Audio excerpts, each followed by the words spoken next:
পিয়ুষ বানসাল এত বড় একটা নাম, মানে নিজের নামেই সে একটা ব্র্যান্ড।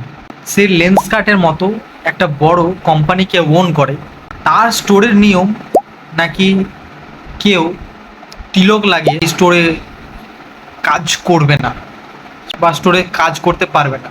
মানে বাকি যে যা ধর্ম, যেমন যার বেশভূষা বা যার যেটা নিয়ম, সে সেই অনুসারে গিয়ে সেখানে কাজ করতে পারে। কেউ পাগড়ি পরে যেতে পারে, কেউ হিজাব পরে যেতে পারে, সেগুলোতে অসুবিধা নেই। কিন্তু তিলক পরে গেলে সেটা একসেপ্ট করা হবে না। মানে পিয়ুষ বানসাল এত বড় একটা নাম, তার তরফ থেকে এমন একটা ভাবনা প্রকাশ এসছে যেটা খুবই অস্বাভাবিক, মেনে নেওয়ার মতো নয়। কারণ তুমি যখন একটা এত বড় কোম্পানির ওনার, তো সেই দিক থেকে তোমাকে সব ধর্মকেই সঠিকভাবে তাদেরকে রেসপেক্ট করা দরকার। তুমি একটা ধর্মকে মানছো, কিন্তু একটা ধর্মকে সেইভাবে তুমি দেখছো না। হিন্দুদের বাড়িতে যদি পুজো হয়, তাহলে সেই পুজোতে তারা তিলক লাগায়, তিলক লাগাতে হয়। এবার বিষয়টা এমন হয়ে যাবে যে আমি কাজে যাওয়ার জন্য সেই পুজোর তিলক মুছে নিয়ে তারপর আমি কাজে যাচ্ছি।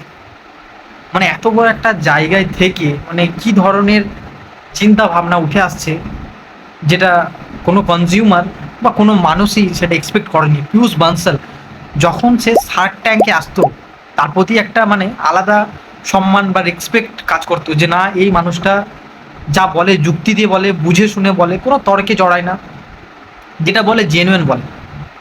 তো তার তরফ থেকে এরকম একটা জিনিস পাবলিক কখনোই ভাবতে পারেন বা করবে।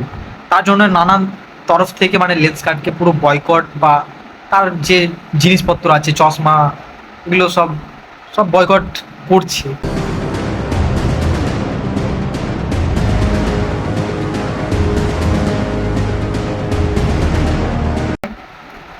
কারণ কেউ এটা এক্সপেক্ট করেনি যে পিয়ুষ বানসাল বা লেন্স কার্ডের তরফ থেকে এত বড় মানে এরকম একটা জিনিস ঘটে চলেছে বা ঘটছে।